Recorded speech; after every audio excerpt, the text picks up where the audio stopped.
583 lives gone in an instant, the deadliest aviation disaster in history. In 1977, two Boeing 747s collided on a foggy runway in Tenerife, Spain. But this wasn't just a tragic accident. A complex web of miscommunication, human error, and mounting pressure to take off created the perfect storm. But what if the cause lay in the hands of just one person? One crucial decision that could have changed everything. This is the story of the Tenerife disaster and the fatal choices that led to the loss of 583 lives. The story of the Tenerife airport disaster begins on March 26, 1977, in Los Angeles, United States. Pan Am Flight 1736, a Boeing 747 named Clipper Victor, was preparing for takeoff. This was no ordinary aircraft. It had made history 7 years earlier by flying the inaugural 747 commercial flight from New York to London. Later that same year, it was hijacked, yet safely returned to service. On this day, it was bound for Gran Canaria in Spain's Canary Islands, with a scheduled stopover in New York. On board were 380 passengers and 16 crew members, a total of 396 souls, unaware that their journey would lead them to the deadliest disaster in aviation history. What began as a routine flight for Clipper Victor was about to take an unexpected turn, with a series of events waiting to unfold that no one could have imagined.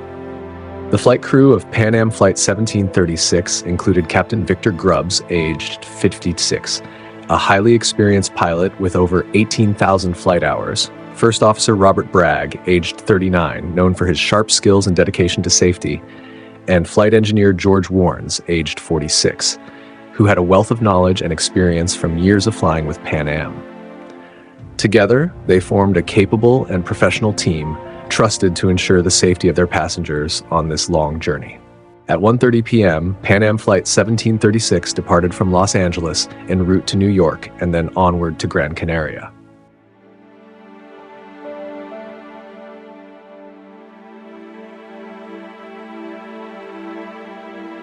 Later that day, Pan Am Flight 1736 lands in New York, where it refuels and welcomes 14 additional passengers on board.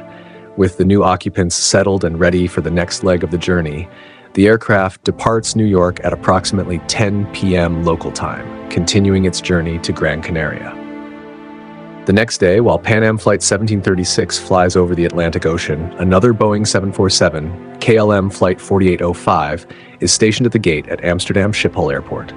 The crew of KLM Flight 4805 includes Captain Jacob Veldhuizen van Zanten, aged 50, an experienced pilot with over 11,700 flight hours, First Officer Klaus Meurs, aged 42, and Flight Engineer Willem Schroeder, aged 48. This crew prepares to fly to Gran Canaria, planning to return to Amsterdam later that day. On board KLM Flight 4805 are a total of 248 occupants, which includes 234 passengers and 14 crew members. Most of the KLM passengers are Dutch, but there are also 4 Germans, 2 Austrians, and 2 Americans. At 9 a.m. sharp on March 27th, KLM Flight 4805 leaves Schiphol, heading toward Gran Canaria. Within minutes, KLM Flight 4805 is high in the air, cruising smoothly toward its destination. Meanwhile, Pan Am Flight 1736 continues its journey across the Atlantic. With every passing minute, the two aircraft get closer and closer to Gran Canaria. During the time both planes are still in the air, Spain is grappling with rising political unrest.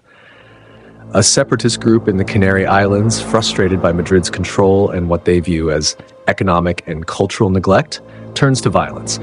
Their calls for autonomy have gone unanswered, and now they aim to make a bold statement by targeting Gran Canaria Airport, a key travel hub in the region. As the planes continue toward their destination, a car pulls up to the crowded airport terminal. Inside, the separatists quietly prepare to execute their plan. They enter the terminal, heading for a busy shop. Without drawing attention, they place a bomb deep within the store and quickly leave the scene. Moments later, the bomb explodes, tearing through the terminal. The blast shatters windows, sends debris flying, and causes widespread panic. Casualties rise as emergency services rush in.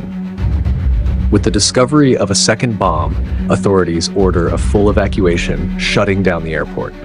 All incoming flights are put in a holding pattern, unable to land at Gran Canaria as the situation unfolds. Around noon, both aircraft hold in a pattern as they await clearance to land at Gran Canaria Airport. KLM Flight 4805, cruising at flight level 350, contacts air traffic control and requests to descend, eager to land at their intended destination. However, the tower informs them to divert to the nearby Los Rodeos Airport in Tenerife due to the emergency situation unfolding at Gran Canaria. Shortly after, Pan Am Flight 1736, flying at flight level 370, requests to descend, but receives the same directive to divert to Los Rodeos. The crew initially seeks to hold their position, expressing concerns about their fuel situation. However, the tower insists that they must divert as they want to keep the airspace clear for the ongoing emergency. With no other options available, the crew reluctantly complies, adjusting their flight path for the alternate landing. Later, KLM Flight 4805 lands at Los Rodeos Airport at 1:30 p.m. and taxis to a designated parking area. The pilots, wanting to keep the mood light and avoid passenger complaints, decide to allow their passengers to disembark and head into the airport terminal. Soon, the terminal becomes flooded with KLM passengers eager to stretch their legs and await further instructions. Later, Pan Am Flight 1736 lands at 2:30 p.m. and parks behind the KLM aircraft. The crew hopes to follow KLM's lead and dismiss their passengers as well. However, the tower at Los Rodeos rejects their request, concerned about mixing the two groups of passengers. Instead, they provide stairs for the Pan Am passengers to disembark, allowing them to stretch their legs while remaining close to the aircraft. The pilots even invite some curious passengers into the cockpit for a brief visit, attempting to maintain a sense of calm amidst the growing uncertainty. As they sit in the plane, the Pan Am passengers feel tired and jet-lagged, growing increasingly restless. The crew has provided only one set of meals before landing, and now there is no food left on the plane. Many of the passengers have been on the plane for nearly 24 hours, having boarded the day before in Los Angeles and made a brief stopover in New York. With their patience wearing thin and their hunger mounting, the atmosphere in the cabin becomes noticeably tense as they await further updates. In the KLM cockpit, Captain Jacob Veldhuizen van Zanten and First Officer Klaus Meurs engage in a serious discussion about Dutch regulations regarding flight crew working hours. Under these regulations, if von Zanten exceeds the maximum allowed flight time, he risks losing his flying license. This situation weighs heavily on him, as he knows that should he reach that limit, he would have to abandon the aircraft in Gran Canaria, leading to significant delays and complications for both the crew and passengers. He is particularly determined not to spend the night in Spain, as he wants to return her home to Amsterdam as soon as possible. The consequences of exceeding the allowed flight time extend beyond regulatory concerns. If their flight gets canceled, the passengers would face costly hotel accommodations while waiting for a new flight, which could create dissatisfaction and frustration among them. Van Zanten is acutely aware of this potential fallout, as stranded passengers could result in negative public relations for KLM and additional logistical challenges. The thought of his passengers dealing with unexpected expenses only heightens his urgency. With these pressures in mind, Captain Van Zanten decides to refuel the aircraft at Los Rodeos Airport rather than waiting until reaching Gran Canaria, despite First Officer Meurs' suggestion to do otherwise for cost reasons. Van Zanten believes that ensuring they have enough fuel for their journey is essential for flexibility and readiness in case of further complications. He opts to refuel the aircraft significantly, making it heavy enough that it could theoretically fly all the way back to Amsterdam, underscoring his commitment to safety and efficiency while trying to avoid an unwanted night in Spain. Minutes after Captain Van Zanten starts refueling, air traffic control announces that Las Palmas Airport has reopened. However, KLM Flight 4805 remains stationary, unable to move due to the ongoing refueling process. Pan Am Flight 1736 is parked directly behind them, growing increasingly anxious about their own delays. KLM passengers who had briefly disembarked begin to reboard the aircraft, filling the cabin once again with a sense of anticipation.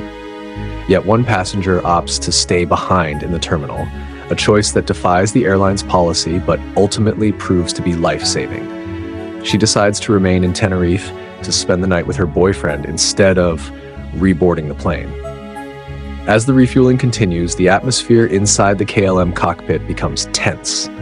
Captain Van Zanten knows that every minute counts, but he remains fixated on ensuring they have enough fuel for the journey ahead.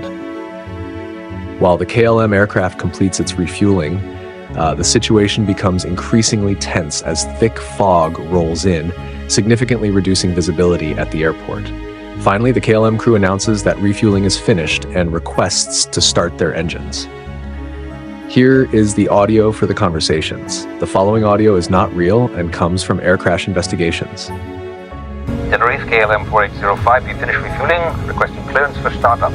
Seconds later, the Pan Am crew also requests clearance to start their engine. Clipper 1736, requesting start clearance. Clipper 1736, you are clear to start. As the Pan Am crew starts their engines, a wave of relief sweeps through the passengers, many of whom have been on the aircraft for over 24 hours.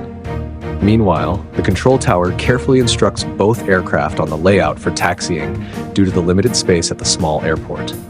With no parallel taxiways available, the tower directs the planes to use the runway itself to taxi. The KLM is instructed to taxi down the runway, make a 180-degree turn at the end, and line up for takeoff since there are hills ahead of the airport that make any immediate departure impossible. The Pan Am crew is instructed to follow closely behind the KLM down the runway, but with a different plan. Instead of lining up for takeoff, they are directed to exit the runway via taxiway 3, one of the small exits leading to the taxiway. The crew acknowledges the instructions and begins their slow movement down the fog-covered runway, carefully watching for the designated exit amidst the low visibility. However, the dense fog makes it difficult to spot the taxiway markers clearly. KLM 4805, how many taxiways did you pass? I think we just passed Charlie 4 now. At the end of the runway, make 180 and report ready for ATC clearance. In the Pan Am cockpit, confusion arises over which exit to take. The flight crew debates whether they should take the first or third exit as instructed. Clipper 1736, leave the runway 31 out to your left. I'm sorry, say again, please. Leave the runway, the third one to your left. Okay, taxi down the runway and leave the runway at the first intersection on the left. Is that correct? Negative. The third one. The third one. In the Pan Am cockpit, confusion arises over which exit to take. The flight crew debates whether they should take the first or third exit as instructed, but as they approach, they realize the third exit requires 2 sharp right turns, nearly impossible for the large 747. The pilots decide to continue toward what they believe is the 4th exit, which seems like a safer option. KLM 4805 nears the end of the runway and makes a 180-degree turn, positioning itself for takeoff. Eager to depart, Captain Van Zanten starts the engines, but his first officer, Klaus Meers, reminds him that they haven't received takeoff clearance yet. KLM is ready for takeoff, awaiting ATC clearance. You are clear to the Papa beacon. Climb 2 and maintain flight level 90. Right turn after takeoff. Roger, clear to the Papa beacon. Flight level 90, right turn up. We are now at takeoff. Okay. And we're still taxiing down the runway. I will Clipper call you. 1736. Papa Alpha 1736, report runway clear. Okay, we'll report when we're clear. Thank you. Van Zanten, confident in his judgment, assumes they have clearance and proceeds to start the takeoff. Unbeknownst to him, this decision would set the course for a deadly disaster ahead. However, there was still one final chance to avoid the impending accident. Is it not clear then? What did you say? Is it not clear then, the Pan American? Oh, yes. Both pilots missed their last chance to avoid the impending disaster. The KLM crew, seeing Pan Am on the runway too late, attempts to pull back sharply, causing the tail of their 747 to scrape the ground. At the same time, Pan Am's crew desperately tries to steer off the runway, veering left to avoid impact. Despite their efforts, the collision is unavoidable. The aftermath of the collision leaves a devastating scene. Pan Am 1736, carrying 396 people, has only 61 survivors who managed to escape before the fire consumes the plane. Tragically, all 248 people on board KLM 4805 perish instantly, making it the deadliest aviation accident in history, with a total of 583 lives lost. The scale of the disaster shocks the world and prompts major investigations into safety procedures and pilot protocols. Captain Van Zanten's rush to take off plays a crucial role in the accident. Determined not to spend the night in Tenerife and eager to get back to Amsterdam, he pushes forward without proper clearance. His determination to avoid delays, combined with poor visibility due to the thick fog, creates a deadly combination. The first officer, Klaus Moors, hesitates to challenge Van Zanten, likely due to the fact that the captain had been his instructor, highlighting the issues of authority and communication in the cockpit. In response to the disaster, major changes are made in aviation. One key improvement is the emphasis on cockpit resource management, CRM, which encourages all crew members to challenge any decisions that might compromise safety, regardless of rank. Tenerife South Airport is also built in a less fog-prone area, improving safety for flights to the island. Additionally, better ground radar systems and standardized English communication protocol international pilots are implemented to help prevent similar accidents in the future. Aviation accidents, while rare, remind us of the importance of safety in the skies. Each time an incident occurs, the world takes notice and thorough investigations follow, leading to advancements in technology and procedures. These improvements make flying one of the safest modes of travel today.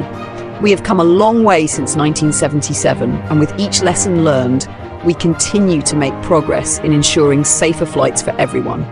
Thank you for watching, and be sure to subscribe for more insights into aviation and travel safety.